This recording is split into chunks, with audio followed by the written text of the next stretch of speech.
Hello student, जैसा कि अपन last दो क्लासों से प्रॉपर्टीज ऑफ डिटर्मिनेंट सारणिक के जो गुणधर्म हैं उनको कंटिन्यूस स्टडी कर रहे हैं। तो जो गुणधर्म थे, जो प्रॉपर्टीज थी डिटर्मिनेंट की, वो मैं आपको एक्सप्लेन कर चुका हूं। अब अपन सिस्टमेटिक तरीके से जो एक्सरसाइज 4.2 है उसके क्वेश्चन करते हैं। क्वेश्चन नंबर 1 आपके पास है, वो 2x2 का जो छोटा डिटर्मिनेंट होता है उससे रिलेटेड है। और उसके बाद में कंटिन्यूस अपने पास जो क्वेश्चन है उसमें आपको प्रॉपर्टीज अप्लाई करनी है। जैसे सेकंड क्वेश्चन है उसमें आपको जो उप सारणिक है वो पूछे हुए हैं, वहां पे आपको माइनर्स फाइंड आउट करने। उसके बाद में जो भी क्वेश्चन है उनमें अपन क्या करेंगे, डिटर्मिनेंट की प्रॉपर्टीज अप्लाई करके उनको सॉल्व करेंगे। ठीक है, तो स्टार्ट करते हैं। फर्स्ट क्वेश्चन में है LM23 एक 2x2 का डिटर्मिनेंट है। इसमें आपको L रेशियो M पूछा है, L अनुपात M पूछा है। ठीक है, तो सबसे पहले अपन इसको मल्टीप्लाई कर देते हैं। तो ये क्या बनेगा 3L, और इसको इससे मल्टीप्लाई करेंगे तो 2M। और जब इसको इससे मल्टीप्लाई करते हैं तो बीच में साइन किसका आता है, माइनस का, इक्वल टू 0। ठीक है, वैल्यू अपने को गिवन है। तो 3L इक्वल टू क्या हो गया आपके पास 2M। तो L रेशियो M चाहिए तो मैं L अपॉन M निकाल लेता हूँ। तो यहाँ पे ये जो 3 है वो मल्टीप्लाई में है, तो इधर आके कहाँ आएगा, डिवाइड में। और M इस साइड मल्टीप्लाई में है तो इधर आके किस में आएगा, डिवाइड में। तो L अपॉन M कितना आ गया अपने पास, 2/3। तो L रेशियो M कितना आएगा आपके पास, 2:3, 2:3। ठीक है, तो बहुत सिंपल सा क्वेश्चन था। जो सेकंड क्वेश्चन है उसमें आपके पास है 2, 3, 4, 3, 6, 5, 3, 6, 5, 1, 8, 9, 189। ठीक है, यहाँ पे बोला है कि इसकी जो सेकंड रो है, द्वितीय पंक्ति है, उसके जो एलिमेंट है उनके लिए आपको क्या करना है, उप सारणिक बनाने हैं, माइनर्स फाइंड आउट करने हैं सेकंड रो के। ठीक है, तो सेकंड रो के माइनस के लिए अपने को क्या लेना पड़ेगा, 2 1, 2 2 और 2 3। ठीक है, तो मैं लिख रहा हूँ M21, माइनस को किससे लिखेंगे अपन, कैपिटल M से। ठीक है, M21, M22 और M23। ठीक है, तो यहाँ पे M21 के लिए फाइंड आउट करना है। तो ये अपने पास रहा 21, तो ये जिस रो में और जिस कॉलम में आया उसको अपन छुपा देंगे। ठीक है, तो उसके बाद छोटा डिटर्मिनेंट बनेगा, वही माइनर होगा, वही उसका उपसारणिक होगा। कैसे फाइंड आउट करना है ये अपन 4.1 में बात कर चुके हैं। ठीक है, तो 21 है तो ये इस कॉलम में है और इस रो में है, तो क्या आया 3 4 8 9, क्या आएगा 3 4 8 9। ठीक है, ये भी बनाने की जरूरत नहीं है, आप डायरेक्ट इसको सॉल्व भी कर सकते हो। इसको सॉल्व करेंगे तो क्या होगा, 9 को 3 से करेंगे तो 27, और 8 को 4 से करेंगे तो 8 चौक 32 हो जाएगा। ठीक है, और इसमें आ जाएगा आपके पास -5। ठीक है, 3 और 2। ठीक है, उसके बाद में 2 2 निकालेंगे तो 6 है, वो कौन से कॉलम में है और कौन से रो में है। तो इस कॉलम को इस रो को छुपा दिया तो क्या है 2 4 1 9। तो यहाँ पे आ गया 2 4 1 9। ठीक है, इसको सॉल्व कर लिया, 9 को 2 से तो 18, 1 को 4 से तो 4, साथ में क्या आएगा माइनस। तो 18 माइनस 4 कितना आ जाएगा 14। फिर 2 3 के लिए देखेंगे, यहाँ पे क्या है 5 है, तो ये जिस कॉलम में है जिस रो में है उसको छुपा दिया तो 2 3 1 8। तो 2 3 1 8। ठीक है, यहाँ पे अभी कोई प्रॉपर्टी यूज़ नहीं हो रही, ये नॉर्मल तरीके से अपन सॉल्व कर रहे हैं जैसे 4.1 में करे थे। ठीक है, 8 को 2 से करेंगे तो 16, और 3 को 1 से करेंगे तो 3, और बीच में साइन किसका आएगा, माइनस का। तो 16 माइनस 3 कितना आ जाएगा आपके पास 13। तो ये क्या हो गया, जो सेकंड रो के एलिमेंट थे उनके अपन ने क्या निकाल लिए, माइनस निकाल लिए, उपसारणिक निकाल लिए। ठीक है, अब आपके पास आता है नेक्स्ट थर्ड क्वेश्चन।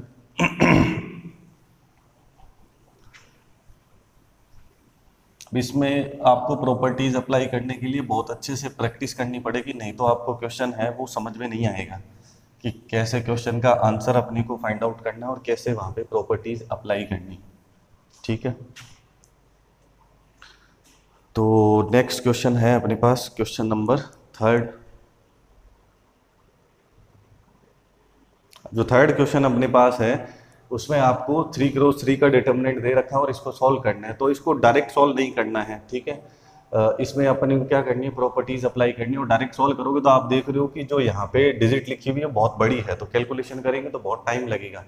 और जैसा कि मैंने आपको बोला था कि बोर्ड एग्जाम में क्वेश्चन आएगा, जब एक क्वेश्चन आएगा 3 नंबर का, जो पैटर्न है अभी के हिसाब से, तो उसमें आपको डिटर्मिनेंट का जो क्वेश्चन आएगा उसको प्रॉपर्टी से ही सॉल्व करना है। ठीक है, तो यहाँ पे 13 14 15 है, यहाँ पे 16 17 18 है, वो 19 20 और 21 है। तो आप देख रहे हो कि सब में जो गैप है वो किसका है, 1 1 का। और मैंने आपको लास्ट क्लास में क्या बोला था, जब भी अपन प्रॉपर्टीज लगा के डिटर्मिनेंट बनाएंगे, मैंने एक क्वेश्चन भी करके बताया था कल की क्लास में, ठीक है। तो वहां पे अपन ने ये देखा था कि अपन ज्यादा से ज्यादा क्या करेंगे, वन बनाएंगे, और अगर अपने पास वन बन गए हैं डिटर्मिनेंट में तो उसके बाद ज्यादा से ज्यादा क्या करेंगे, जीरो बनाएंगे। तो जो कल क्वेश्चन डिस्कस करा था उसमें ऑलरेडी क्वेश्चन में पहले से ही क्या था, वन वन था, तो अपन ने क्या करा था, जीरो बनाया था। तो यहाँ पे पहले अपने को कंडीशन क्रिएट करनी पड़ेगी जिससे यहाँ पे क्या बन जाए, वन वन बन जाए, ठीक है। तो यहाँ पे आप देख रहे हो कि गेप सब में किसका चल रहा है, वन का ही चल रहा है, 13 14 15 16 17 18 19 20 21, ठीक है।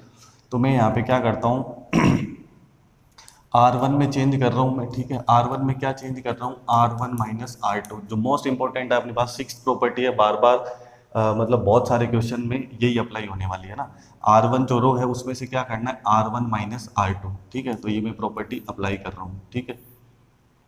तो R1 में क्या है, 13 16 19, तो R1 माइनस में क्या कर रहा हूँ, R2 कर रहा हूँ, क्लियर है। तो मतलब 13 माइनस 14 करेंगे, ये देखो ये ऊपर जाएगा, R1 के एलिमेंट तो ये है और R2 के एलिमेंट ये हैं, तो 13 माइनस 14 करेंगे तो क्या आएगा, -1, ठीक है। अगर आपको नहीं समझ में आता तो एक बार आप इसे लाइन को लिख सकते हो जैसे मैंने आपको कल बताया था, ठीक है। उसके बाद सब्ट्रैक्ट करके जो भी आपको आगे काम करना वो कर सकते हो।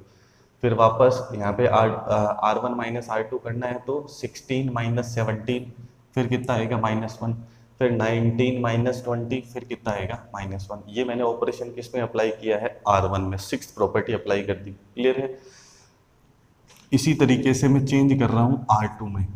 अब ये ध्यान रखना, आप R2 में चेंज कर रहे हो तो आप R1 को काम में अभी नहीं ले सकते हो, क्योंकि R1 तो चेंज हो चुका है ना, ठीक है ना। कई बच्चे ऐसे करते हैं कि मतलब जिसको काम में ले रहा है, जिसमें चेंज हो रहा है उसको नेक्स्ट स्टेप पे वापस काम में ले लेते हैं, ऐसे नहीं करना है। पहले चेंज कर दो, जैसे मैंने यहाँ पे तो चेंज कर दिया, बट ये ध्यान रखना क्वेश्चन आएगा तो और अच्छे से समझ में आएगा। R2 में चेंज कर रहा हूँ मैं, क्या कर रहा हूँ, R2 माइनस R3, है ना। आप चाहो तो नेक्स्ट स्टेप में इसको कर सकते हो। अभी R1 में चेंज करा, ये चीज बन गई, फिर R2 R3 as it is आ जाएगी। फिर आप नेक्स्ट स्टेप में क्या कर सकते हो, अगेन सिक्स प्रॉपर्टी अप्लाई करके R2 माइनस R3, ठीक है। तो R2 की जगह मैं चेंज कर रहा हूँ, R2 माइनस R3 कर रहा हूँ, ठीक है। तो यहाँ पे क्या है, 14 माइनस 15, 14 माइनस 15 क्या आ जाएगा, -1, ठीक है। 17 है तो 17 माइनस 18 -1, 20 माइनस 21 तो -1, क्लियर है। और R3 में कुछ किया नहीं है अपन ने, तो R3 एज इट इज आ जाएगी।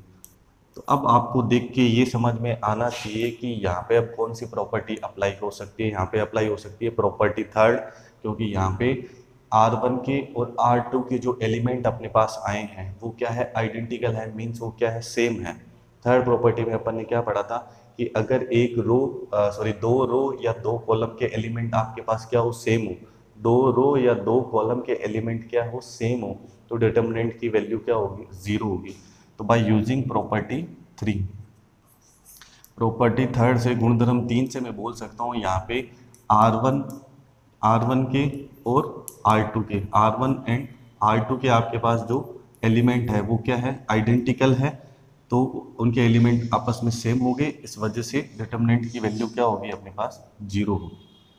क्लियर हो रही है बात, यहाँ पे लिख सकते हो R1 एंड R2 की जो डिटर्मिनेंट है वो क्या है, आइडेंटिकल है, so we can set that the value of determinant equals to 0। तो सारणी का मान किसके इक्वल होगा, 0 के इक्वल होगा। तो इस तरीके से अपने को प्रॉपर्टीज अप्लाई करनी है, क्लियर है। इसी में फिर आगे करते हैं नेक्स्ट, जो फोर्थ क्वेश्चन है, फोर्थ थ्योरेटिकल क्वेश्चन है, ठीक है। इन शॉर्ट देखा जाए तो आपके पास प्रॉपर्टी है, यदि जो आपके पास डिटर्मिनेंट है ना, उसमें कह रहा है कि फर्स्ट एंड थर्ड जो कॉलम है उसको आपस में अपन क्या कर दें, बदल दें, मतलब इंटरचेंज कर दें, तो जो अपने पास डिटर्मिनेंट है उस पर क्या फर्क पड़ेगा। तो मैंने ये अपन ने सेकंड जो प्रॉपर्टी थी उसमें पढ़ा था कि अगर पर्टिकुलर किसी रो को किसी दूसरी रो से इंटरचेंज करें, या पर्टिकुलर किसी कॉलम को दूसरे कॉलम से क्या करें, इंटरचेंज करें, तो उसको मैंने बताया था आपको सेकंड प्रॉपर्टी में साइन किसका लगाना था, ऐसे।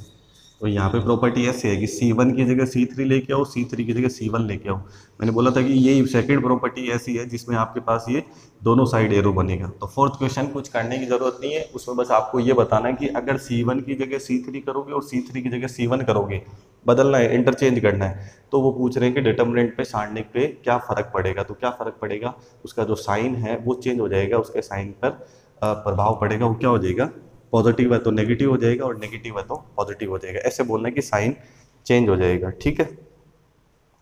फिफ्थ क्वेश्चन अपन कल कर चुके हैं, ठीक है, फिर भी मैं एक्सप्लेन करने के लिए इसको वापस रिपीट कर देता हूँ ताकि आपको अच्छे से समझ में आ जाए। 1 1 1, ठीक है, वाई जेड, जेड एक्स और एक्स वाई, ठीक है, और Y plus Z, Y plus Z, Z plus X and X plus Y, ठीक है।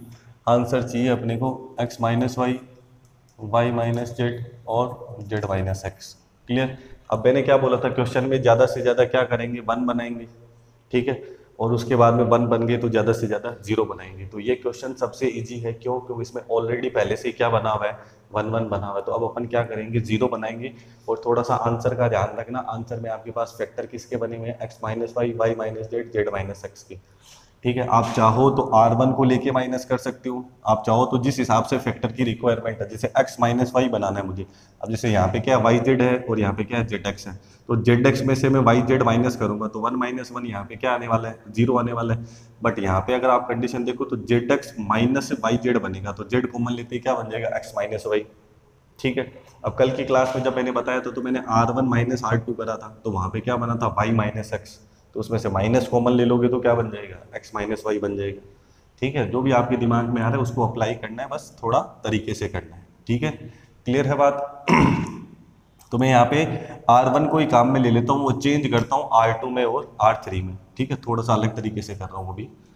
R2 में चेंज करना है मुझे, क्या करना है, R2 माइनस R1, R2 में चेंज करना है क्या, R2 माइनस R1, ठीक है। और इसी के साथ मैं 6 प्रॉपर्टी है वो 2 बार अप्लाई कर रहा हूँ, ठीक है ना। मैं किस में चेंज कर रहा हूँ, R2 में। तो यहाँ पे मुझे जब भी अप्लाई करूंगा तो R2 को काम में नहीं लेना है, क्यों, R2 में तो चेंज हो रहा है। समझ में आ रही है बात, वही मैं लास्ट वाले क्वेश्चन में समझाने की कोशिश कर रहा था। R2 में चेंज करने के बाद में अगर अपन प्रॉपर्टी अप्लाई कर रहे हैं तो अपन उसको काम में ले सकते हैं, बट अभी R2 में क्या चेंज होने वाला है वो तो मैंने किया ही नहीं है ना, तो फिर यहाँ पे R2 को काम में नहीं लेना है, ठीक है। मैं 2 बार जो 6 प्रॉपर्टी है उसको एक साथ अप्लाई कर रहा हूँ, ठीक है। आप भी कर सकते हो, कुछ प्रॉब्लम नहीं है, प्रैक्टिस करोगे तो सीख जाओगे। R2 की जगह क्या किया, R2 माइनस R1, वो भी अपन करेंगे। फिर मैंने R3 में भी चेंज किया, क्या किया, R3 माइनस R1। देखो अब यहाँ पे मैंने क्या करा है, R2 को काम में नहीं लिया है, क्यों, क्यों R2 में चेंज होने वाला है, ठीक है। अब यहाँ पे जो भी चेंज हो रहे हैं वो किस में हो रहे हैं, R2 में और R3 में। R1 में कोई चेंज नहीं हो रहा, तो R1 एज इट इज रहेगा, R1 को अपन यूज कर रहे हैं, ठीक है। अब क्या करना है, R2 माइनस R1, तो ये 1 नीचे आएगा, 1 माइनस 1, 1 माइनस 1 क्या हो जाएगा, 0। अब यहाँ पे क्या आपके पास जेड एक्स है, R2 में क्या है, जेड एक्स है, और R1 में क्या है, वाई जेड है, तो ये नीचे आके क्या हो जाएगा, माइनस, वाई जेड नीचे आके क्या हो जाएगा, माइनस। अब आप देख रहे हो दोनों में अगर आप जेड को कॉमन लेते हो, जेड को मैंने क्या करा, कॉमन ले लिया, तो आपके पास फैक्टर क्या बन गया, एक्स माइनस वाई, जो कि अपने को चाहिए, ठीक है। और सेम स्टेप में यहाँ पे कर रहा हूँ, यहाँ पे आपके पास है जेड प्लस एक्स, अब माइनस क्या करना है, R1, तो ये नीचे आके क्या हो जाएगा, माइनस, तो क्या आएगा, माइनस का वाई और माइनस का जेड, ये नीचे आके माइनस होगा तो माइनस का वाई और माइनस का जेड।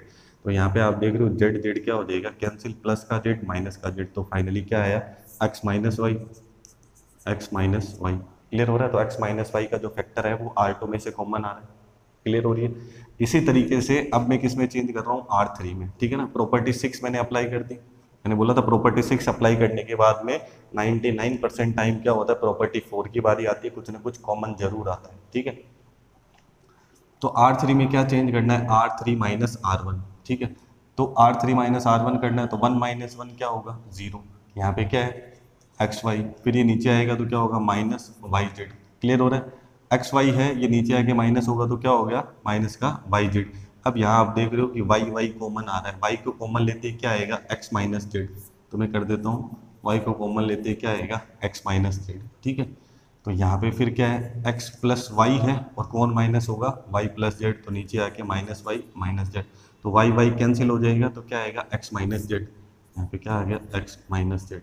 अब मैंने 6 प्रॉपर्टी कितनी बार अप्लाई कर दी, 2 बार, तो 4th प्रॉपर्टी 2 बार अप्लाई करनी पड़ेगी। अब यहाँ देख रहे हो आप, जो R2 आपके पास है उसमें कौन सा फैक्टर कॉमन आ रहा है, एक्स माइनस वाई, ठीक है। और जो R3 है उसमें कौन सा फैक्टर है, जो गुणनखंड है वो कॉमन आ रहा है, एक्स माइनस जेड, ठीक है। तो अपन अब क्या करेंगे, 4th प्रॉपर्टी अप्लाई करेंगे। ये कौन सी प्रॉपर्टी थी, 6 प्रॉपर्टी थी। अब मैं फोर्थ प्रॉपर्टी अप्लाई करूंगा। फोर्थ प्रॉपर्टी क्या बोलती है, आप पर्टिकुलर किसी रो या पर्टिकुलर किसी कॉलम से कोई चीज़ कॉमन ले सकते हो। अब आपके दिमाग में ये आ सकता है कि सर यहाँ पे तो x माइनस वाई है ही नहीं, यहाँ पे जीरो है, ठीक है। तो अगर अपन किसी में कॉमन ले रहे हैं, उसके पास वो चीज़ नहीं है, तो वो कहाँ जाएगी, उसके डिवाइड में जाएगी, उसके बटा में जाएगी, भाग में जाएगी। तो zero upon X minus Y क्या आएगा, जीरो ही आएगा। इसीलिए मैंने पहले क्या करा था, जीरो बनाया था। क्लियर हो रही है। अब मैं क्या कर रहा हूँ, कॉमन ले रहा हूँ किसको, x माइनस वाई को, फ्रॉम, मतलब कहाँ से कॉमन ले रहा हूँ मैं, R2 से।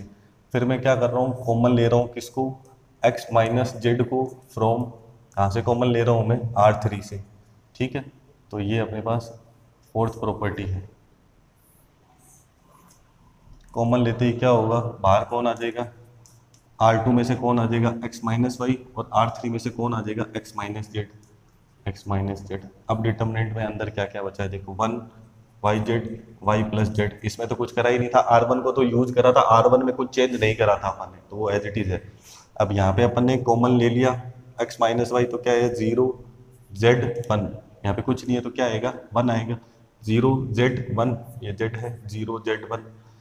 फिर x माइनस जेड कॉमन ले लिया तो 0 वाई, और यहाँ पे भी कुछ नहीं है तो यहाँ पे क्या आएगा, 1 आएगा। क्लियर हो रही है। तो मैंने बोला था मिनिमम आपको क्वेश्चन में 2 प्रॉपर्टी अप्लाई करनी है, ठीक है। तो यहाँ पे अपन ने 2 बार प्रॉपर्टी 6 अप्लाई कर दी और 2 बार प्रॉपर्टी 4 अप्लाई कर दी, तो अपन 2 से ज़्यादा प्रॉपर्टी अप्लाई कर चुके हैं। अब आप चाहो तो इसमें भी प्रॉपर्टी अप्लाई कर सकते हो, ठीक है। और अगर आपको लगता है कि अभी मुझे समझ में नहीं आ रहा है कि कौन सी प्रॉपर्टी अप्लाई करनी है, तो आप इसको डायरेक्ट सॉल्व भी कर सकते हो। सॉल्व करने के लिए आपको क्या बोला था मैंने, किसके अकॉर्डिंग सॉल्व करना है, उसके अकॉर्डिंग सॉल्व करना है जिस रो में और जिस कॉलम में ज़्यादा से ज़्यादा आपके पास क्या हो, जीरो हो, ठीक है। चलो मैं अगर इसमें एक प्रॉपर्टी और लगाऊं, तो यहाँ आप देख रहे हो ये 0 0 है और यहाँ पे क्या है, 1 1 है। इसको नीचे लाके माइनस करें तो y माइनस जेड बनेगा, y माइनस जेड मुझे चाहिए, ठीक है ना। आप आगे भी प्रॉपर्टी अप्लाई कर सकते हो, चाहो तो इसको सॉल्व कर सकते हो। देखो x माइनस वाई और x माइनस जेड बन गया, x माइनस वाई और x माइनस जेड बन गया है। और एक बार मुझे इसमें चेंज करके क्या चाहिए, एक चीज और चाहिए। क्लियर हो रही है बात, समझ में आ रहा है सबको, ठीक है। तो यहाँ पे मैं क्या करता हूँ, एक बार प्रॉपर्टी और अप्लाई कर सकता हूँ और चाहो तो इसको सॉल्व कर सकता हूँ, ठीक है। आप प्रॉपर्टी अप्लाई करना चाहो तो आप चेंज कर सकते हो, R3 में आप चेंज कर सकते हो R2 में, इसको ऊपर ले जाके माइनस कर सकते हो, R2 माइनस R3 कर सकते हो या R3 माइनस R2 कर सकते हो, जैसा आपको अच्छा लगे वैसे कर सकते हो। अभी मैं ज़्यादा नहीं अप्लाई करता हूँ क्योंकि यहाँ पे थोड़ी सी जगह भी नहीं है, ठीक है, फिर अब करना पड़ेगा। तो मैं इसको डायरेक्ट सोल्व कर देता हूँ। मैं किसके अकॉर्डिंग सोल्व करता हूँ, जो फर्स्ट कॉलम है C1 है ना, पहला जो स्तंभ है उसके अकॉर्डिंग सोल्व करता हूँ, क्योंकि इन दोनों को सोल्व करना ही नहीं पड़ेगा क्योंकि यहाँ पे क्या है, 0 0। सोल्व करने का फंडा वही है जैसे मैंने आपको पहले बताया था, जिसके अकॉर्डिंग भी सोल्व करना है उसके एलिमेंट लिख लो। जैसे मैं C1 के अकॉर्डिंग सोल्व कर रहा हूँ तो 1 0 0, फिर उसके बाद में उसके आगे क्या बनेंगे, छोटे छोटे डिटर्मिनेंट बनेंगे, ठीक है। अब यहाँ पे ये देखना है, मैंने प्लस प्लस पहले ही लगा दिया, अब आपको ये देखना है यहाँ पे प्लस आएगा कि माइनस आएगा। तो ये कौन सा एलिमेंट है, A 1 1 है, तो 1 और 1 क्या होगा, 2 2 क्या इवन नंबर सम संख्या तो पॉजिटिव रहेगा। फिर आ जाते हैं यहाँ 0 पे, तो ये क्या है, A 2 1, 2 और 1 क्या हुआ, 3 ओड नंबर विषम संख्या, तो इसके बाहर माइनस आएगा। ये क्या है, A 3 1, थर्ड रो का फर्स्ट एलिमेंट 3 1 कितना हुआ, फोर्थ इवन नंबर है, तो इसके बाहर क्या आएगा, प्लस का आएगा, सम संख्या है। तो अब इनको सॉल्व करने की जरूरत नहीं है, इसीलिए मैंने C1 को चूज करा है, ठीक है ना, क्योंकि 0 इंटू कुछ भी आएगा तो 0 और 0 इंटू कुछ भी आएगा तो 0, इसलिए यहाँ पे अपने को बस एक जो छोटा डिटर्मिनेंट है उसी को सॉल्व करना पड़ेगा, ठीक है। अगर कुछ और होता तो अपन ऐसे ही करते, ठीक है। तो एक के लिए सॉल्व करेंगे तो एक जिस रो में आया है और एक जिस कॉलम में आया है, ठीक है। एक जिस रो में आया है और एक जिस कॉलम में आया है उसको छोड़ दिया, ये बचे Z1 Y1, तो इसको मल्टीप्लाई करा, तो यहाँ पे क्या है Z, और यहाँ पे ऐसे मल्टीप्लाई करेंगे तो माइनस वाई, और आगे सारे क्या हो गए, 0, ठीक है। और आप चाहो तो सिस्टमेटिक लिखने से तो यहाँ 0 नहीं लिखना चाहिए, क्या लिखना चाहिए, -0, क्योंकि ये क्या है, A21 है, ठीक है। फिर बस x minus Y, X minus Z, और यहाँ पे क्या आया आपके पास, z माइनस वाई। अब यहाँ पे आप देख रहे हो कि क्या है, y माइनस जेड, और यहाँ पे क्या है, z माइनस एक्स, तो यहाँ पे थोड़ा सा चेंज हो गया, यहाँ पे क्या है, x माइनस जेड और z माइनस वाई, ठीक है। तो x माइनस जेड को अपन क्या लिख सकते हैं, z माइनस एक्स, फर्क किसका पड़ेगा, माइनस का, और जो z माइनस वाई है उसको क्या लिख सकते हैं, y माइनस जेड, फिर से फर्क किसका पड़ेगा, माइनस का। तो इन दोनों में इसमें माइनस कॉमन लिया मैंने, तो यहाँ पे क्या हो गया, z माइनस एक्स, इसमें माइनस कॉमन लिया मैंने, तो ये क्या हो गया, y माइनस जेड। क्लियर हो रही है, और माइनस क्या हो गई, वापस प्लस हो गई, तो ये फाइनल अपने पास आंसर आया। क्लियर है? तो इस तरीके से अपने को प्रॉपर्टीज अप्लाई करके डिटरमिनेंट को सॉल्व करना है। दो या दो से ज़्यादा प्रॉपर्टी अप्लाई करने के बाद में आप सॉल्व भी कर सकते हो। तो एटलीस्ट मतलब कम से कम 2 बार प्रॉपर्टी आपको अप्लाई करनी ही करनी है। क्लियर है? नेक्स्ट अपन देखते हैं इसी में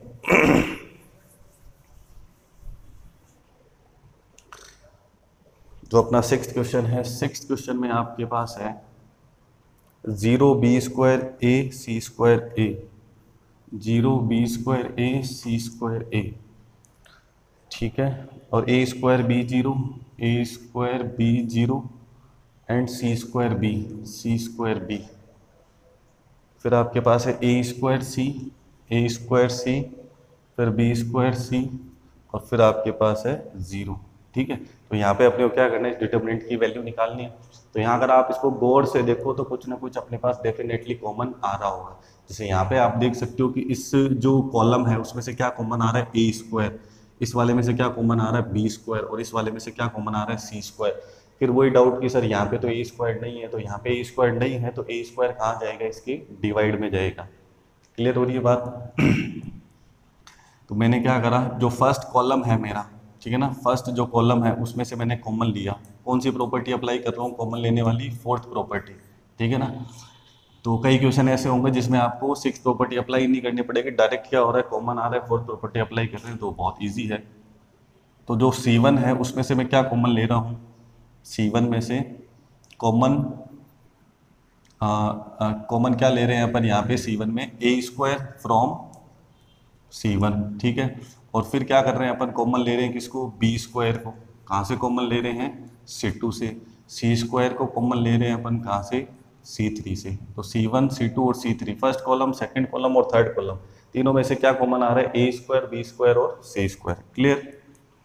अब यहाँ पे a², b² c² कॉमन आ चुका है C1 से, C2 से और C3 से, ठीक है। तो अब यहाँ पे रिमेनिंग क्या क्या है, शेष क्या क्या बचेगा वो लिखना है, 0, b और c, ठीक है। फिर यहाँ पे क्या आएगा, a, 0, c, यहाँ पे क्या आएगा, a, b और 0। क्लियर? तो a² b² c² बाहर कॉमन आ गए। अब ये डिटरमिनेंट बन गया। प्रॉपर्टी लगा दी थी, प्रॉपर्टी कितनी बार अप्लाई कर दी मैंने, 3 बार। अब आप चाहो तो थोड़ा सा और दिमाग लगाओ तो आप देख रहे हो जो R1 है, जो फर्स्ट रो है उसमें से a कॉमन आ रहा है, जो सेकेंड रो है उसमें से b कॉमन आ रहा है, जो थर्ड रो है उसमें से c कॉमन आ रहा है। तो अगेन 4th प्रॉपर्टी अप्लाई कर सकते हैं अपन। प्रॉपर्टी 4 अप्लाई करते हैं तो फिर से क्या होगा, मतलब इसको ऐसे ही थ्योरी में लिखना है कि कॉमन ले रहा हूं मैं क्या, a from R1, b from R2 and c from R3, ठीक है। तो यहाँ पे a² b² c² था, वो क्या हो गया, a³ b³ c³। क्लियर है? अभी क्या हो गया यहाँ पे 0 1 1, ठीक है, क्या हो गया 0 1 1, फिर 1 0 1 और 1 1 0, ठीक है। अब आप चाहो तो इस डिटरमिनेंट को सॉल्व कर सकते हो।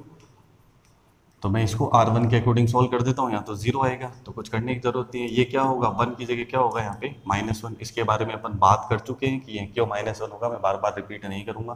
तो ये जिस रो में और जिस कॉलम में है उसको छोड़ दिया, तो यहाँ पे 0 -1, तो 0 -1, ठीक है, और फिर +1। ये जिस रो कॉलम में है तो यहाँ पे क्या आएगा, 1 -0, तो 1 -0, ठीक है। तो यहाँ पे हो गया a³ b³ c³। ये तो 0 है, -1 को -1 से मल्टीप्लाई करा तो +1, और 1 × 1 +1, तो फाइनली 2 आ गया, बन गया 2 a³ b³ और c³। इस तरीके से अपने को क्या करना है, इस डिटरमिनेंट को सॉल्व करना है। आगे जो अपना 7th क्वेश्चन है उसको नेक्स्ट क्लास में करेंगे। उसमें आपको बोल रखा है कि आपको क्या करना है, जो भी इक्वेशन गिवन है उसको क्या करना है, सॉल्व करना है। सॉल्व करना है इट मीन्स आपको क्या करना है, वहाँ पे x की वैल्यू फाइंड आउट करनी है। मैंने आपको बोला तो 2 टाइप के क्वेश्चन बनेंगे, ठीक है, या तो आप सॉल्व करो या आप प्रूव करो, ठीक है ना। तो दोनों कंडीशन में आपको ध्यान रखना है कि प्रूव करने वाली कंडीशन में तो प्रूव करना है, एंड सॉल्व वाली कंडीशन में आपको डिटरमिनेंट की वैल्यू पहले से ही गिवन होगी। जैसे आपको 7th क्वेश्चन में पहले से ही गिवन है कि डिटरमिनेंट की वैल्यू कितनी है आपके पास, 0 है। तो फिर अपन उसको सॉल्व करके क्या करेंगे, वहाँ पे x की वैल्यू फाइंड आउट करेंगे, ठीक है। तो यहाँ पे अगर इसको डिटरमिनेंट को 7th क्वेश्चन वाली को आप डायरेक्ट सॉल्व करते हो तो आपको बहुत कॉम्प्लिकेशन लगेगा, बहुत ही हार्ड लगेगा, कैसे अपन x की वैल्यू फाइंड आउट करेंगे। बट अपन नेक्स्ट क्लास में उसको देखेंगे तो उसमें अपन क्या करेंगे, वहाँ पे प्रॉपर्टीज अप्लाई करके उसको बहुत ही ईजी तरीके से सॉल्व करेंगे। मिलते हैं नेक्स्ट क्लास में, आज के लिए बस इतना ही। Thank you so much.